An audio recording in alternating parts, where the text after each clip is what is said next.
Ira Epstein of Linn Associates with your agriculture update for this close of business on Monday, the 17th of June, 2019. We're about 4:35 in the afternoon. As you can see, a pretty solid day, especially in the soybean market, up 16 cents. The corn market up a nickel, and wheat very close to unchanged. Now, late in the day, what we got at 3 o'clock today was the crop progress report. And let me stand back here so you can see it. They got 92% of the work done. That's where they're at. That was the estimate. And everything else they didn't get done, that other 8%, write it off. It's too late in the season. Farmers will probably walk away from that acreage. The emerge was 79%. The good to excellent was 31%, well, actually 59% excellent, 31% fair, and 10% poor to very poor versus last week, just about in the same numbers. In the soybean crop planted area, 77% complete. The estimate was for 79, so they got less done, more wet weather coming at them, cool weather coming at them, and soybeans are the play now because whatever damage has happened to corn, that's it. The acreage isn't going to go any further. You can still get corn, the soybeans going, but how much acreage you're going to lose. And we did some math in the firm figuring out that in the corn, I think it was 19 million acres or something. It was pretty wild. These people are very bullish. And in the cotton, they got 89% planted as well. So we know it's cold. We know that it's wet. We know that there's more of this in the forecast for the next week or so. So that keeps these markets on edge. Even the cotton market had to jump off that. So on the weekly area chart of closes, we've been in this, if you can see, this upthrust that the markets carry to. We settled at 912 3/4. The last rally high was 925 1/4, to just give you a reference point. When we look at the chart with gaps, we filled this gap right here when we broke down. But that still left you this bottom gap, and now you've got another short-term gap that you just put in the market today. A gap is defined as the high of the previous day, which was 924 3/4, to today's low of 927 1/2, leaves you just over, about 2.5 cents or so of an area there. Gaps often get filled. Is this one not going to get filled is the question. I'm hearing talking as I'm in the elevator at the Board of Trade, $10 soybeans.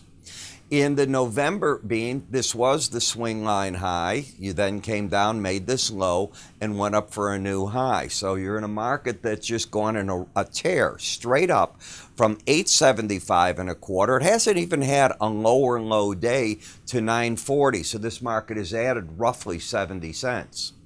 You're well over the 18-day average, the 100-day average. You went up to it. You checked it out again on Friday, and today you just left that and it's dust.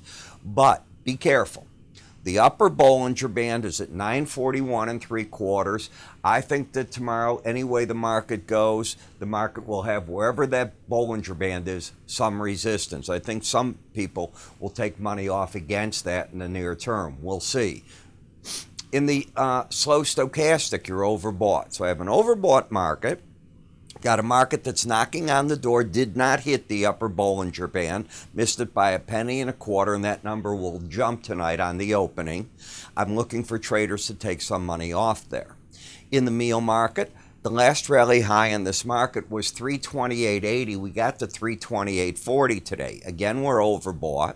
If the market gets to the upper Bollinger Band at 334 off this report, I would not be surprised to see pros take some money off of the market. You've had a pattern of lower highs and lower lows. So this has all happened in the short order of the market over the past week or so, getting this news that the weather's so bad, it built on it last week, it has not had any respite in that weather.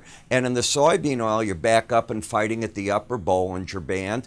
You literally closed right on that number, and you have a lower low, higher high. The whole bean complex has not got that pattern of higher lows, higher highs going for it. It's more of a thrust market that took place.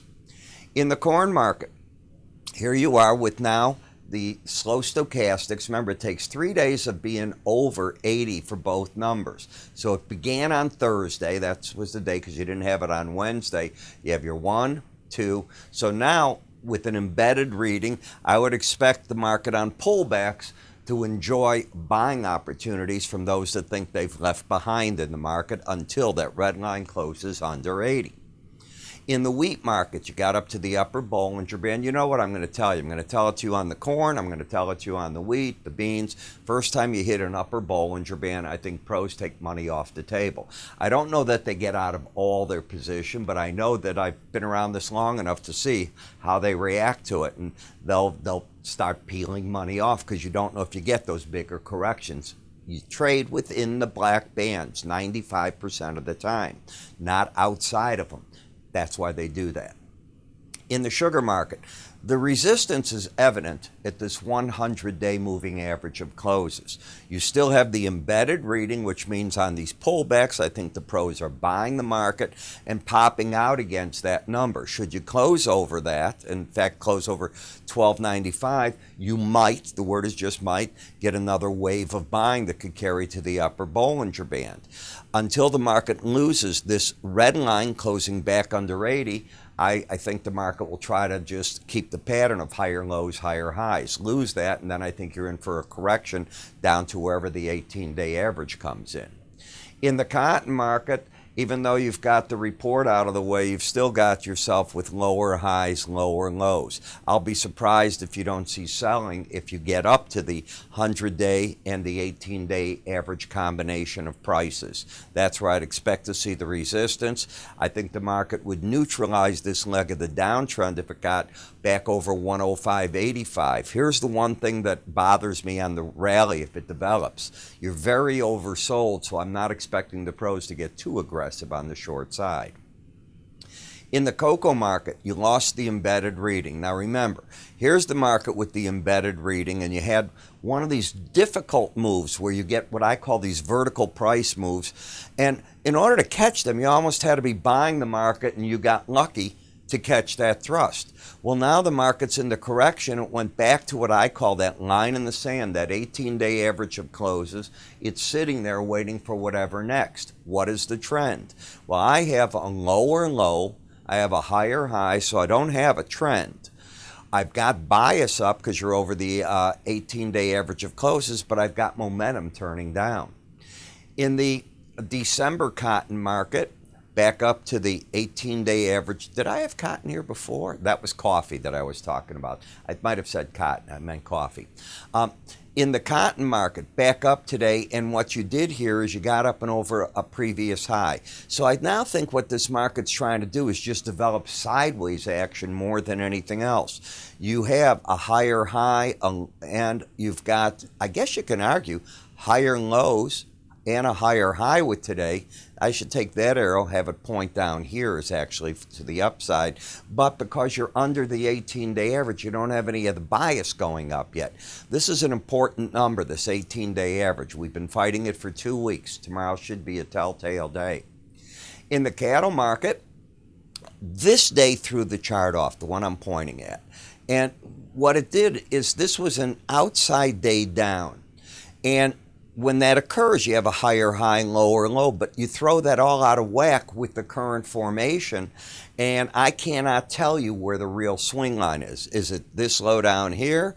Is this low lower than the actual swing line? I've always had that problem with it. So you know what I do when I see that? I tell traders to avoid it until the market straightens itself out. The feeder cattle's a different story. It had been in a downtrend. You have a big outside day up. If you take out 137.40 tomorrow, you negate this leg of the downside, and you probably take a lot of traders neutralizing their bearishness at that point. Wouldn't be surprised if they then make a run for the 18-day average of closes.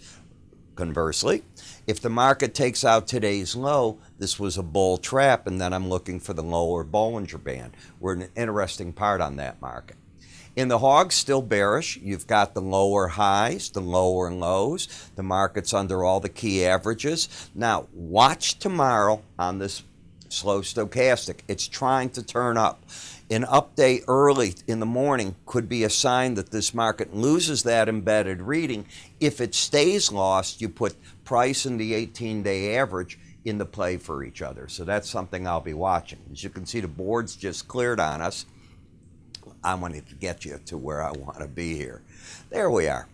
So if you're watching the grains and right now the meat markets, I know we're talking a lot here and there's a lot of writing going on into lost acreage, yields, where they're at, the acreage, what states it is, and that's why our people here, while they're giving you the percentages, they're telling me that the acreage that's being lost are big numbers because of the states that they're in. So to get up with what we're doing and telling our hedgers, telling our end users, telling our meat people what to do, if you haven't seen our report, go to our website, www.iraepstein.com. Click on the carousel of free offers. You can get the Linn Researchers at a free trial. Be happy to put it in your hands. You can call us as well. If you see this icon, it means you're watching me on YouTube. Just click that. It'll take you right to the page anyways. I'm Ira Epstein. You have a good day. I'll see you all tomorrow.